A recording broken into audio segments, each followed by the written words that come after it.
अखिलेश यादव ने उठाई ईवीएम को बैन करने की मांग तो ट्विटर के मालिक एलन मस्क ने कर दिया समर्थन का ऐलान और पोस्ट कर दिया धमाका। सपा चीफ पहले भी इस तरह की मांग करते रहे लेकिन नहीं मिला किसी दिग्गज का साथ। अब मस्क ने कहा आप संघर्ष करिए, हम हैं आपके साथ। अखिलेश ने हिंदुस्तान तो एलन मस्क ने पूरी दुनिया में ईवीएम के बैन की उठाई मांग और बताया कैसे इसका किया जा सकता है दुरुपयोग। ईवीएम को बैन करने की मांग हर चुनाव के बाद होती है और हर चुनाव से पहले होती है, लेकिन इस पर अब तक ना तो किसी तरह से सरकार ने संज्ञान लिया और ना ही चुनाव आयोग ने मामले पर कोई खास हरकत की। लेकिन अब एक बार फिर सपा चीफ अखिलेश यादव ने आवाज़ को बुलंद किया है और उनकी आवाज़ में अपनी आवाज़ मिलाई है ट्विटर यानी एक्स सोशल मीडिया प्लेटफॉर्म के मालिक एलन मस्क ने। एक तरफ पूर्व सीएम अखिलेश यादव ने ईवीएम को हिंदुस्तान में बैन करने की मांग की है तो दूसरी तरफ एलन मस्क ने पूरी दुनिया में इसके प्रयोग पर रोक लगाने की वकालत कर दी है।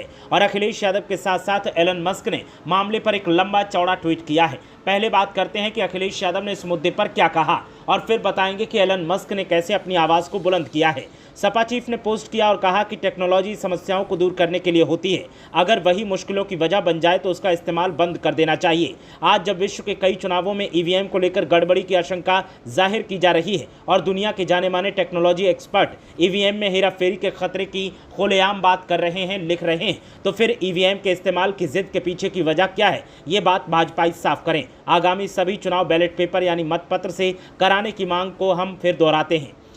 ये तो कहना है उत्तर प्रदेश के पूर्व सीएम अखिलेश यादव का, लेकिन अब बात करते हैं कि एलन मस्क ने क्या कहा है। तो एलन मस्क ने एक्स पर पोस्ट किया और लिखा कि इलेक्ट्रॉनिक वोटिंग मशीनों को खत्म कर दिया जाना चाहिए क्योंकि इन्हें मानव या आर्टिफिशियल इंटेलिजेंस यानी एआई के द्वारा हैक किए जाने का जोखिम अभी भी बहुत अधिक है।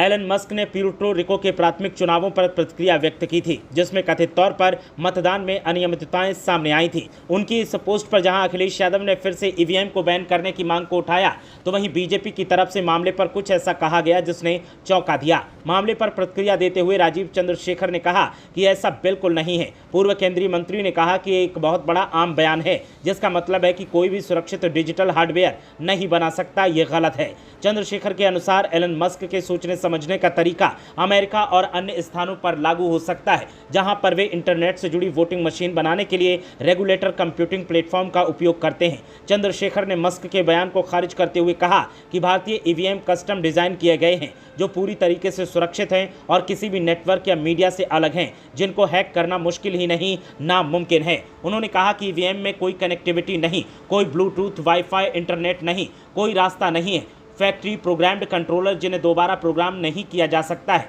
ऐसे में ईवीएम को हैक करने का जो लोग दावा कर रहे हैं वो कोरी अफवाह और भ्रम पैदा करने की कोशिश कर रहे हैं। तो एक तरफ अब बीजेपी और एक तरफ सपा चीफ अखिलेश यादव और उनके साथ एलन मस्क हैं। सही कौन है और गलत कौन है वो फैसला आप करिए और हमें कमेंट करके बताइए कि क्या ईवीएम हैक हो सकती है या नहीं और क्या अब चुनाव बैलेट पेपर पर होने चाहिए या नहीं। आपकी राय क्या है, कमेंट करके जरूर बताएं। ब्यूरो रिपोर्ट, मीडिया हलचल।